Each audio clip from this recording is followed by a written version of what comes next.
Merry Christmas and welcome to Eyes of Harmony. We're back Hmm. to do another review. We just keep doing Yeah, the Christmas ones. yeah. That's Well, it. well, we got one in, didn't We we? managed Castrovalva. We managed Castrovalva, so that's one a year. I mean, I guess we sort of We got did the. like reactions and stuff. Yeah, We we did had a the re. two parts of End of Time last year. To be fair, That's true. so. Yeah. So Well, anyway, it was the year before actually. So yeah. if you've been following this channel for a while, Hmm. we've been doing basically the Christmas specials basically a decade later than whenever they were. So we started in 2015 basically with doing the Christmas Invasion, and since we've done all of them, Yes. and we're at the Stephen Moffat era. We Isn't that are. cool? Yeah. It Wow. feels quite We've fresh come to like so be doing far. different ones. Like it's crazy how much we've changed though in those like 5 years. So much of our lives has changed. Anyway, so Yeah, you've had a beard. that's just crazy, right? Like You didn't I, have a beard. I wasn't at uni. I wasn't even at uni at that point. You know, we were I sick was in for. acting school, so. We were at sick form when we started this. So continuing, and we've reached. Restarted this. Yes. No, we did it. We managed it last year for 2010. Well, no, I mean, we were When they, when we. Oh, we started this tradition. Yeah, yeah, we're at yeah, this yeah. school. Yeah. Oh, yeah, yeah. Oh, yeah. Obviously, multiple channels. Anyway, Again. this one, The Christmas Carol, Stephen Moffat's first attempt. So, Series 5 was great success. Yes. And we both came out of it pretty happy, I think, with like the new direction of Doctor Who. Matt Smith is just brilliant. I remember on air, I really didn't like this one. I didn't vibe it at all. Weird. Maybe I'd watched a Muppets Christmas Carol and maybe a different version of a Christmas Carol at this point You're in just Christmas caroled 2010. out. I think I was probably Christmas caroled out, and I remember no, I didn't like doze off in this one, but I remember I was just quite sleepy and it wasn't quite grabbing me, maybe because I just knew the story too well. But Yeah. then I watched it again years later, and yeah, fuck yeah, it's amazing. I just watched it basically less than 2 hours ago. Freaking incredible! What an episode! Again, like the other years, like this was sat about the TV with like my extended family watching this. Again, I don't entirely fully remember my first time watching it, as with a few cases, because those sorts of memories between year to year almost have kind of blended in. in They terms start of to family. a decade ago now. Yeah, but I remember originally coming out of it very positive. Like I really quite enjoyed this, and well, I think it's gonna be positive here as well. Yeah, it's oh man, just it's such a bloody fantastic Honestly, episode. I mean, So fun and yeah, incredible. and maybe jumping ahead like almost a bit, but like I honestly think this might be my favorite Dot 2 Christmas special period. Honestly, it's definitely up there. I think this one and Husbands of River Song. I think those two are like Good, yeah. they're quintessential. They're just really. This one has more of a heart though to it. I think Husbands of River Song is so fun and Christmassy. Yeah. What I love about this one is it's the first one which has just barely anything to do with Earth. Like it is so far away, and that was the best thing. It feels so fresh, like a really fresh Christmas special. Because obviously Russell T has his way of writing, and like after doing all of his specials for like the last, 5 years, now it feels so great just to like it's And to be fantastic. fair, Voyages of Dan was mostly in space, but Yeah, still kind of it's centered around another Earth. crashing to Earth. Though it's funny because it uses almost the same trope of a ship crashing into a planet. Although It's pretty the ship similar. doesn't crash immediately in Voyages of the Damned.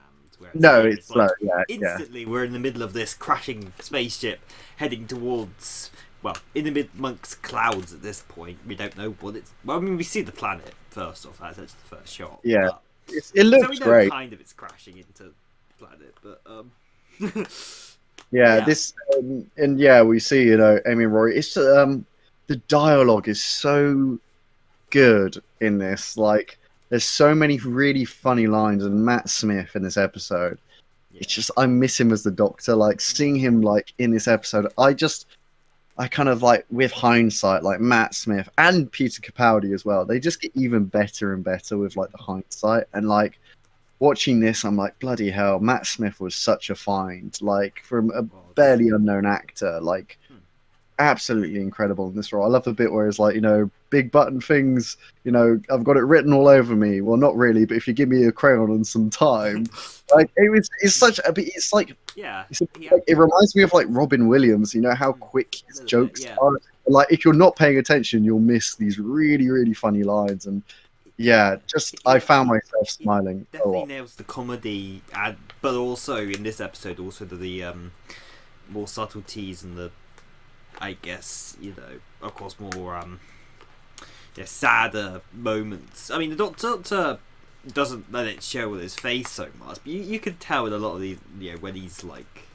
Matt Smith is great with his eyes, he can shape his face really well, and, I feel like it's same with David Tennant. It's a lot that you can do with a look, I think, and I think that is a key thing for anyone who plays the Doctor. I think you have to be able to tell a lot with a look, because there's so much going on in the Time Lord Ted.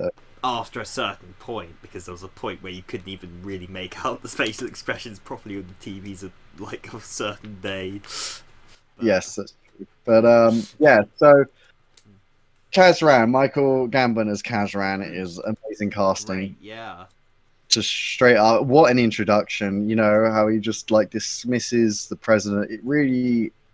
It just really builds nicely. They build the world really quickly and nicely, and they kind of have all the key characters just straight away, kind of in this situation. You can kind of, it's just a really well tinkered script. Like everything connects so well. And I mean, they don't give you a lot of him here because, of course, the entire episode's focused on developing Kazran. I mean, that's the whole point of it. So, you go into it just expecting, it's just exactly another Scrooge, because that was, of course, the title and how they marketed it. Like, you just think, well, you do it was more like from the trailers and such, more of like a sci-fi galactic version of it, but they use that sort of basic premise and do some really like interesting stuff with it, both as like a sci-fi story as well as just a heartwarming character study of a man in general. Yeah, it takes such the basic plot, which everyone knows it at this point, but its twists and turns and how they implemented each one is so awesome. I love Matt Smith's introduction in this episode with the chimney as well. Matt Smith always finds a way to create like these interesting introductions into a room or like into an episode, right? Most of the time. Just talks to the kids straight away, and it's and just the bit where it's like, she's not important. It's like all my space and time. I've never met someone who wasn't important, and I love that shot. Like people always critique like this era when we move to like the more Jodie and cinematic that these like it's never looked this good, and I can agree it's never looked as cinematic. Yeah, I never say these episodes look bad. Like they look great. The CG, I noted like the CG here looks really Pretty quite nice. I think they did generally get like a higher budget specifically for the Christmas stories. It's especially the case here, coming off series 5, where they seemingly had like hard limits on what they could spend in certain places. Here, no, it was solid throughout. Like, sure, you could probably nitpick it apart and be like, the fish still don't look entirely like real or anything, but it's like at that point you're nitpicking. It looks good. With the music and the great performance by Matt Smith, and it's fine. Like it's enjoyable. Like I don't think, it wasn't to the point where it took me out the episode. No. Right? I feel like because the acting is so good, especially obviously the great bit. I love the bit. Try to like stay chronological because the story jumps around enough. It does. I love the bit where he goes to hit the boy and he doesn't, and then the Doctor kind of remains behind, and then that's where he gets like the moment of hope. He's like, okay, this person's redeemable, and then like they kind of did the Sherlock thing. You can tell this is when Sherlock was coming, and it did the thing from like 11th Hour where he kind of studies the thing, you know, it zooms into him and then, Yeah, you know, goes. they kind of stopped doing it after this Right. story. This is the last time they do it. I really like it. I really like this moment, and like it's like how you can see how the Doctor almost analyzes a situation. Just However, loses his maybe head. they realized it was too similar to Sherlock, so they decided to stop doing it. But I really like it. I still think it's different enough that it wouldn't always ruin it, you know, now and then. And I love the bit, you know, like there's a Christmas tree in the painting, but not in the room, and like, you know, the chair is turned away from it, and Yeah. so brilliant. And just the way that the Doctor gets the idea to do a Christmas Carol when it's on like the device to Amy and Rory, and you know it's a Christmas Well, of Carol. course, we're on holiday during the film. Yeah. But I kind of like it that we just get like the focus on the Doctor here, and kind of the adventure. Because I think if Amy and Rory had it more, it would have been probably way too cluttered. But I think they used them wisely here. It makes sense. I don't think you always have to have the companions because the companions were well developed in the series prior. There wasn't much of an issue really with them being lacking here. Like it's Kazran's story. This exactly. Like it's almost like, for an example, like how Infinity War is Thanos's film. Really, this is Kazran's episode, and the Doctor and the rest are supporting cast. And maybe they're doing what they're doing because of his character, but he is still the focus. He has the most screen time as a character. And yeah, you know, I just love the bit where, you know, it's like the old footage starts, and then when his dad comes in the room, that's when he wakes up. Yeah. Which is like, you know, and the flinch, the bloody flinch, like it's so good. It is, yeah, like fantastic performance. Again, the performance by Michael Gambon. And I just love a bit where the Doctor then goes into the footage and is like, "Who are you talking to? You." And it's like, and then he's like, "This didn't happen." And he turns to the camera, but it did. And like, it just looks great. Like it's still like there's meaning behind the directing, the movement, and even small details like when they're in, you know, when they're in the cupboard waiting for the fish, when they're fishing, basically. And basically it's like, you know, bow ties are cool, you know. And then like he grabs his own, and then like, yeah, that's been there for the whole time, but now there's like meaning behind it again, and it's like, it's just so smart how it feeds into forward and back. And granted, you could, like, I guess from a strictly time travel perspective, could like pick certain elements apart, like again the whole, you know, like there would be a butterfly effect if the Doctor did that, and it was legitimately changing his memories if they didn't already happen. And also, I guess, yeah, what we'll get later in the episode, there's also the younger and older version touch, which we know from Father's Day shouldn't be. But that's, again, so minor in the grand scheme of things, and really plays secondary for the overall plot. You know, like, in service of the story, it's absolutely fine that they didn't, like, weren't, like, completely 100% like, this is how it has to be. So, yeah. Yeah, it's what's really fun. I mean, they very much stay in the past. I love the bit when it's like they need the code to save the shark, basically. He jumps. And he jumps forward. He's like, because he's shouting at the screen, like, was it 7528 or whatever, you know? They make great use of the fact that he's sort of playing out across multiple time zones across, you know. It's great. I mean, I love the bit where, I mean, the kid who plays young Kazran is a great actor, actually. Really good performance from a child, which, you know, sometimes are very hit and miss. And yeah, he does a really great performance in this. Very believable, you know, his story where, you know, and it's a relatable one. It's like the one day when you're ill and off school, something happens at school for once, and you miss it, and you're like, oh, the one day I was ill, why did something have to happen, you know? And feeling left out. It's a very, like, even though he's on an alien planet and is, you know, it's still, like, you can still connect. Yeah. Life, you know. You can connect. That little bit of excitement. Yeah. And so it's a very, like, it's still got a lot of soul. It doesn't have to be set on Earth to, you know, have that thing, which is really nice. And I feel like I love the bit where it's like, you know, I've got 2 tries, and then it's your go when the shark's like stuck in the door, and they got to get the screwdriver back. Yeah, it's just just got a real magic to it, and really good pacing as well.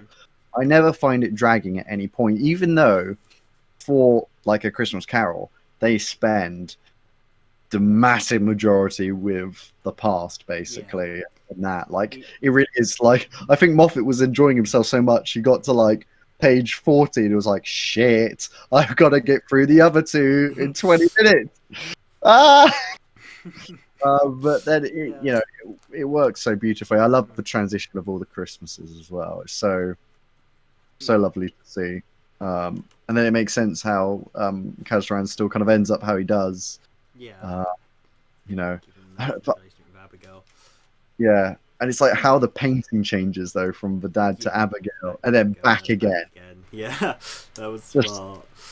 And yeah, Abigail maybe doesn't have the biggest like amount of screen time here, of course, but like, yeah, Katherine Jenkins it was nice to see it, like, as a general like fan of like classical music and such. It was nice to get like a proper like opera performer like her in there, and they used her talents effectively here. She does her singing. She really, and that's actually a key part of the actual plot itself and how they ultimately end up saving the day, which was again a good use of her talents here.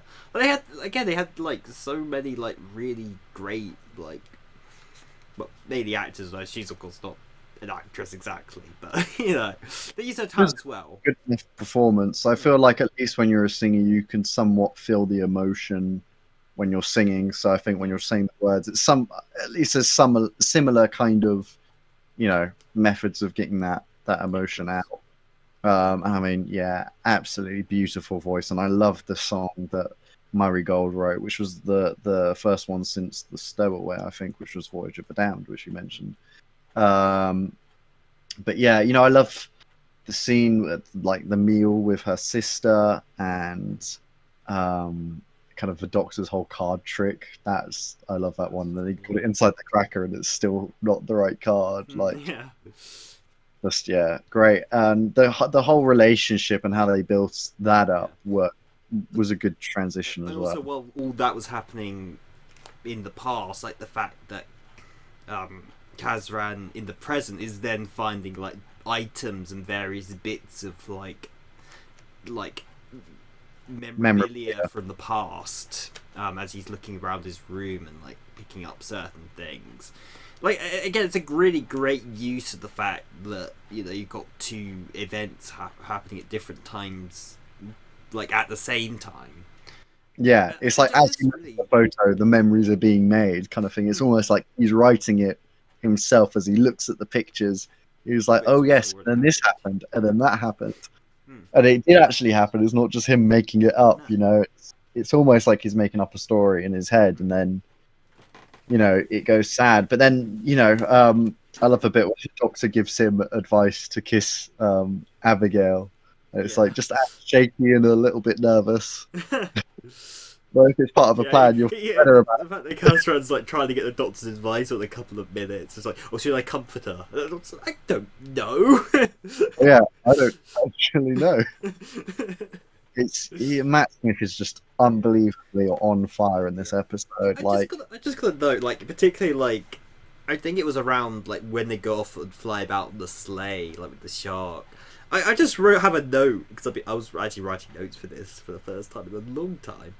I just got a note that just says, "I just feel warm."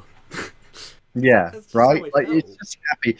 I feel like a lot of inspiration from that bit came from the snowman. When obviously the kid and the snowman in that animation are flying through the air and kind of past windows and stuff. It's almost like the walking in the air. Of course, the whole sleigh. Oh yeah, I know there's a sleigh and everything. But the visuals, outdoes Last Christmas though. I don't know why they tried to beat it because this one's way better. Like, I know they had Santa in Last Christmas, so I guess, but it's like can't beat this one. It's like Moffat tried to copy himself, but he got it perfect the first time. He did. And he did. Yeah, love it, love it. Matt Smith was also pretty much wearing a Tom Baker scarf at one point too. Yeah. When he pulls it, that's just... Yeah, it was great. I love like awkward teen Kazran. Yeah.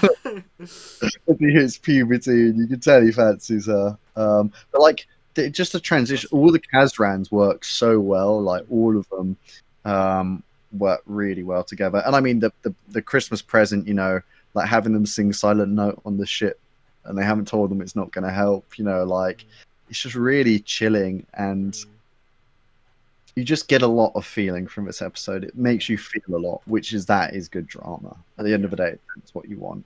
And the moment I knew that this episode was great, like the moment I'm like, this is just art, is when the doctor's like, you're gonna show me the future. I'm gonna die alone and cold and whatever. And he's like, I'm doing it right now. And then there's that, just the shifting camera, and you see young Kazran. Just incredible. Just like, because it's like, that's obviously you're expecting him to show the classic future where it's like his gravestone and everything, but he was the reverse on him. He's like, I know that's gonna happen. I don't care. And it's like, okay, well then, what does your younger self think? Like, what do you think? It's just how do you? It's like not you. It's just telling this story, but if you had a time machine, and it almost tells this story better. Like it almost somehow outdoes Dickens, like in a way. Like it really takes the source material and elevates it for a sci-fi show, and that's the most impressive thing about this. And honestly might be one of my favorites. I think it's the one which I think will age the best out of all of them. Yeah. This is probably the one which, if I had to choose any, like this is the last Doctor Who Christmas special I'm ever going to watch, I'd probably choose this one. Yeah. I think it's just solid. The music's really emotional. And the plot is relatively... I mean, if you can get past the whole, like, two different timelines things, it is relatively straightforward. So, yeah, it's super easy to follow. I don't think there's anything to follow. I think the isomorphic thing, that's a good twist, that he's changed him too much that even the system can't read him. I love that, like, because obviously that's such the easy way out, and that's what made it a great ending, because things sometimes Eternals is a good example where they talk about, we got to do this thing and it's going to be really difficult to do so, and then they basically manage it. It's like in the final battle they have to connect and then start to put the guy to sleep, but then they manage it straight away pretty much. Like they have no difficulty. It's like, no, you have to make it really difficult to get to that plan, and then when that doesn't work, then you've got your audience invested, because they were so invested for this plan which you had from the beginning, which is to change Kazran, and then but then that doesn't work. Now what do you have? Holy crap. Like, what do we do? We've got so little time left. And also what's so good is that they check off gun the whole sonic screwdriver. You don't necessarily immediately think that's going to be part of the solution, right? And the singing, you think that's great. Don't think that's going to be part of the solution. You think we just need to turn this guy good to, use the controls and fix it. And like that is another moment where you're like, this is a real special episode. Just so bloody amazing. I could just gush about this. The music's great. The set design is awesome. Love it. So good. It's a really nice futuristic but still kind of Victorian style. It feels alien, but it also feels close. Which is of course also very much helped by the flying fish, giving it that sort of alien look, but also in amongst almost sort of Victorian but also kind of sci-fi looking buildings. It's sort of like, it is kind of like a sci-fi alien planet Victorian sort of like, it's a lovely blend. It's gorgeous. I know that Stephen Moffat just likes bloody writing fish. I think Stephen Moffat thinks that fish is the most hilarious word for Matt Smith to say. Like his fish fingers, then it was like fish, Fish. He was saying it a lot in this episode. Then we got Jim the Fish in series 6. You know, I think he just loved him saying fish a lot. I mean, Matt Smith does say it great, but like, I started to realize that yeah, I think Stephen Moffat just loved the 11th Doctor saying fish. He just loved fish. Fish fingers. Fish. Fish is funny. That's the rule. But yeah. Wow, he really outdid himself. I mean, he said going into this would be the most Christmassy Christmas special ever, and in some ways, I think he was probably right actually going into that. Yeah, who directed this? I want to give him their mad props. Yeah, mad props. Directed by Toby Haynes. Toby Haynes, and what else did he direct? Obviously, Murray Gold on the music, and he's an incredible composing. Toby Haynes, he did. I remember it was like, well, it wasn't immediately, of course, but like a little bit after that, they had kind of, because it was sort of the last episode that had broadcast, when I went to the Doctor Who experience at Earl's Court, there was quite a big prominence of this story in particular, including the whole machine was there and laid out as like, well, it's like a big like new feature, and I remember seeing that. Photo of it somewhere. Maybe that'll be on screen right now if I can find it. Yeah, so Toby Haynes, actually, interestingly enough, is the first person in history of Doctor Who to direct 3 consecutively broadcast television stories. Ooh. So he directed, and really it's 5 episodes, because he did the Pandorica Opens and the Big Bang, which look great. So I can kind of tell, yeah, he did those. Then obviously the Christmas Carol, and then The Impossible Astronaut and Day of the Moon. Wow. There we go. You did some great looking stories. And sure enough, they all look stunning. They're all bloody great. About some of those stories, but they all look great. Yeah, and director of photography is Stephen Pearson. Not sure if I'm saying that right. Sorry, Stefan. He worked on quite a few as well, but yeah, he worked on some David Tennant era as well.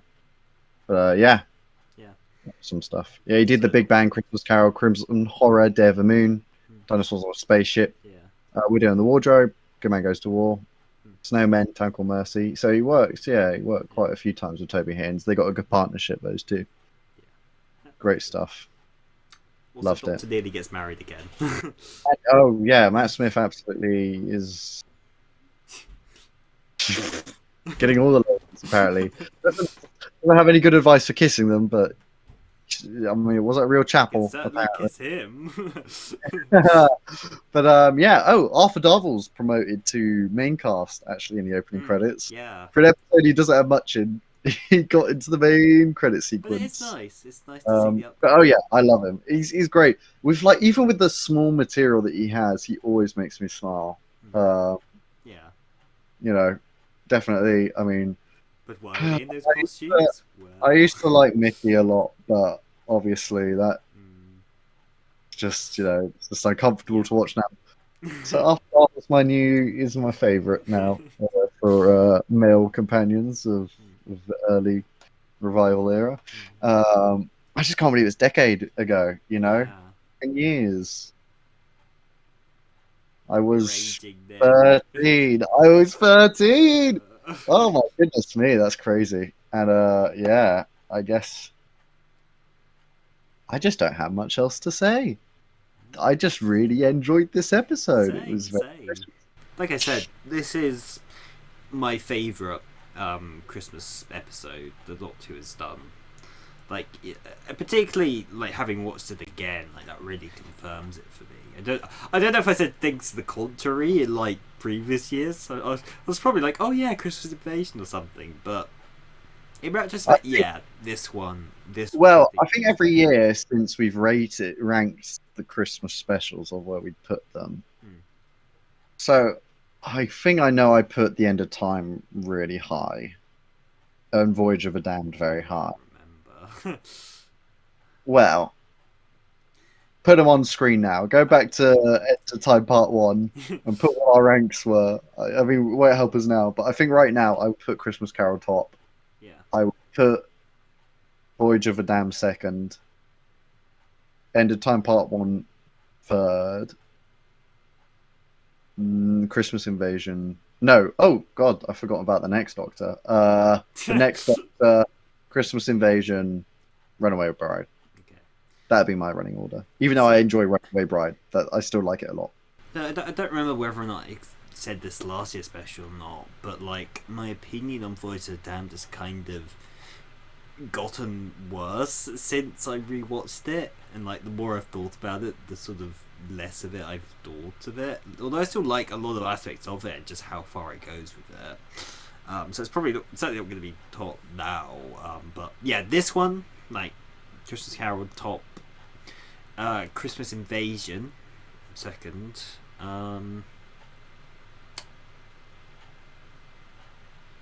Maybe it still would be Voyage after that, though. Having said that, some people like. I think Voyage is such a romp. It's got such a style to it. That's the one thing I really like about it. I feel like it just sticks out. Very like, just its whole vibe that it had. You know, its energy and everything, and it's true. You know, like it has some serious flaws. There's a lot to like about it, but it has some serious flaws. It just needed like another pass or two, an extra draft or two. I feel like. Really, okay. What would you say is a flaw out of interesting? Not that we're going to stay on this too long, but yeah.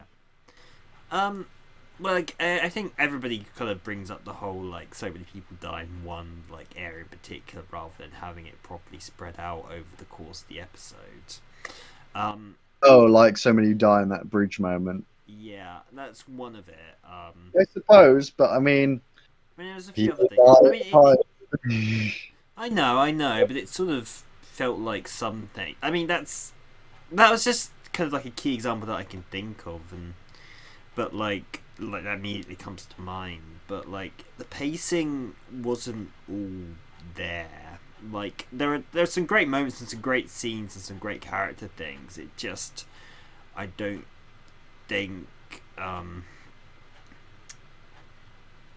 it just the pacing I think is kind of its problem in general. It's that's really why I think longer. it might have needed like another pass or two to potentially have like tightened it up. How long is this episode? Yeah, it's 72 minutes. Yeah, it's actually longer than the. It's almost a feat. They would count as a feature, actually. But yeah, so Runaway Bride. No, it would come later. Sorry, sorry. Start from the top. Yeah, Christmas Carol, Christmas Invasion. Actually, End of Time Part 1, then Voyage of the Damned. Then The Next Doctor, then Runaway Bride. Still really don't like that story.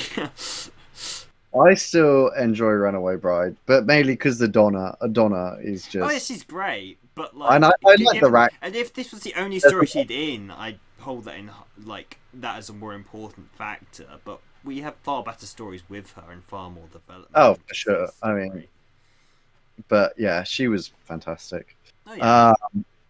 But yes, this one's just amazing, and see you next year.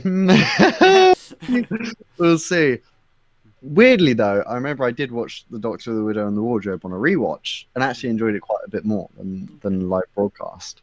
It definitely wouldn't be up there as one of my favorites, but actually, like, it brought a tear to my eye when I did rewatch it. So it'll be interesting watching it again, whether I get the kind of same feels. I feel like it was almost I was older, so I could appreciate Caroline Skinner's characters, her kind of angle of it, of trying to why make the children, why should the children be happy now when they're going to be sad later. That's a great line. There's still a lot of good moments, but yes, it's a very weird one to me, that one, and like kind of tried to do what this story did, but also was very, in my opinion, misguided in the ways it tries to do it. But should have we'll get to it. In 365 days. Oh wait, is next year a leap year? No, last year was a leap year. I'm pretty sure. I can't remember. A year away, whatever's. Doesn't matter. Nobody's gonna hold you to account for this, Nick. I'm It certainly is. not. That's I true. remember this. I feel like I remember it now, but yeah, there we go. That's it. What did you guys think of A Christmas Carol? You can comment below if you got this far into the video. Yeah. Some people do, which Yeah, is cool. clearly. We love and appreciate you all. We appreciate any comments that we get. It's very nice to Or read. anybody, yeah, anyone watching in general, you know, anybody seeing this right now, we do appreciate, We appreciate you. Thank you for getting this far and just hearing us gush for about. And supporting us for another year where we didn't post very much. Actually, we posted okay. We got better once. We- When there's like a new series and stuff, it helps energize Yeah, us. well, we and I got feel new like, series, but also we did have a decent amount of news videos, if nothing else. yeah, and we picked up a weekly-ish podcast, fortnightly, Weekly-ish, until we didn't. fortnightly. But yeah, I mean, with Russell T coming back, I think that's going to energize us a lot more. Like new era, lots of new interesting things to talk and. I mean, we theorize. might do a series roundup of Flux. We were talking. Oh, about, yeah. maybe.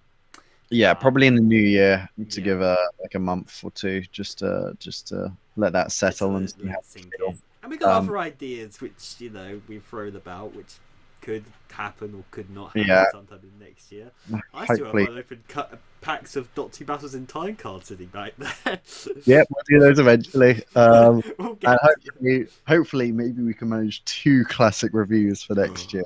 Oh, I think we can do it. That's very I mean, ambitious. you've got a summer holiday at least, and I don't have. I mean, I'm just working now, so it's a easy. month, but yeah. Hey, that's a lot of time. We can I at least guess. record them. Sure. Whether they get Well, edited, that's and- always helped before. yeah. I mean, we recorded Planet of the Ood once. We never bothered. We Yeah, just sort of might sat not about on the know. laptop for a long time before we were like, forget Yeah, about this. it's been too long. Yeah, I mean, what Castrovalva we recorded in January, and it didn't come out till what was it, like April? Probably. It was something like That early? that. Probably not. All right. Well, we'll see you when we see you. Either the Daleks, actually. That will probably be our next thing. There we go. Oh, Conrad's hat fell off. I mean, it already So did. we're gonna end it there. That's it. That's the I end. mean, it already So- fell off halfway through, though. So. yeah. Oh, well, that's 2. And you know what they say? When the hat falls off twice, you got to end the video. That's a famous saying. If you don't know it, I've never... now you do. Well, now you do. Now you know it. I And all guess the I do, people listening yeah. know it. If your hat falls off twice, The house hat falls off, there's somebody at the door. Yeah, apparently there is. Who doesn't even wait for my response before opening the door. Okay, never. Yeah. So rude. I know, God. right? Ugh. Right. We'll see you next time, guys. Merry Christmas. Merry Christmas. Boy.